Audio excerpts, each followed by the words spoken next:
You're now watching Showbiz Snob, your daily showbiz update.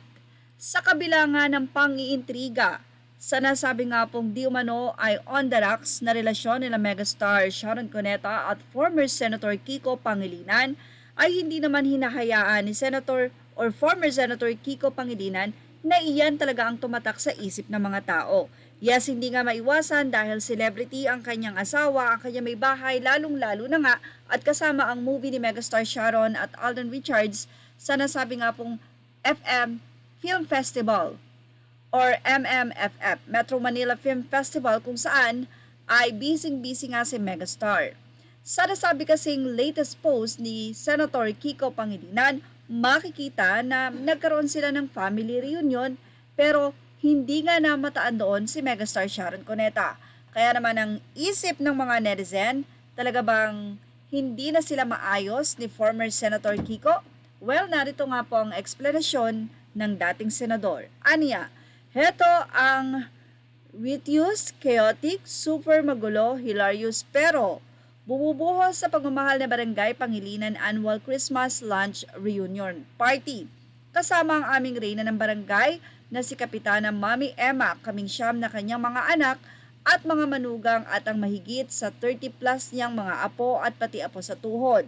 This family tradition was started by our dad and mom when we were still just 9 kids in 60s, and we have kept the tradition and their legacy of family love and devotion alive, and well, after over half a century, as parents, we too have passed it on to our kids and they too have passed it on to their kids as well. Patuloy ni former Senator Kiko, patlak ang pagkain at mga drinks na galing mostly sa 9 na magkakapatid habang ang mga apo ni Mommy ang nag-organize ng mga games, basketball at pati Kris Kringle, Secret Santa ng 30 plus na magpipinsan mga pamangkin. Siyempre hindi mawawala ang kantahan. Si Mrs. naman, which is Sharon Cuneta, hindi nakadalo dahil maghapon silang nag-mall tour kasama ni Alden sa Bulacan at NCR para sa promotion ng kanilang Metro Manila Film Festival entry na Family of Two. Panoorin nyo please. Merry Christmas sa lahat mula kay Kapitana Emma at ang buong barangay Pangilinan. Yan nga sa mga nangiintriga bakit wala si megastar Sharon Cuneta sa family reunion ng mga Pangilinan. Ito'y dahil busy nga ang megastar sa mall tour nila ni Alden Richards na nanghikayat pa nga itong si former senator, ang asawa ni megastar, na sana nga daw ay suportahan at panuurin. Sabi nga natin, bad publicity and good publicity is still publicity. Hindi totoong magkakabalikan sila Sharon at Gabby.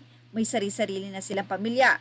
For sure, on the rocks man or nagkakaproblema, nagkakatampuhan sila megastar Sharon Cuneta at Senator Kiko Pangilinan, hindi naman tiyak na mangyayari yan.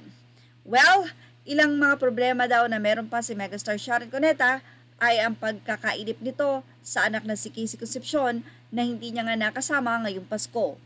At kaakibat pa nito ay pagkakaroon nila ng di umano'y tampuhan ng kanyang kapatid na si Chet dahil 3 years na nga daw hindi nagkikita ang dalawa.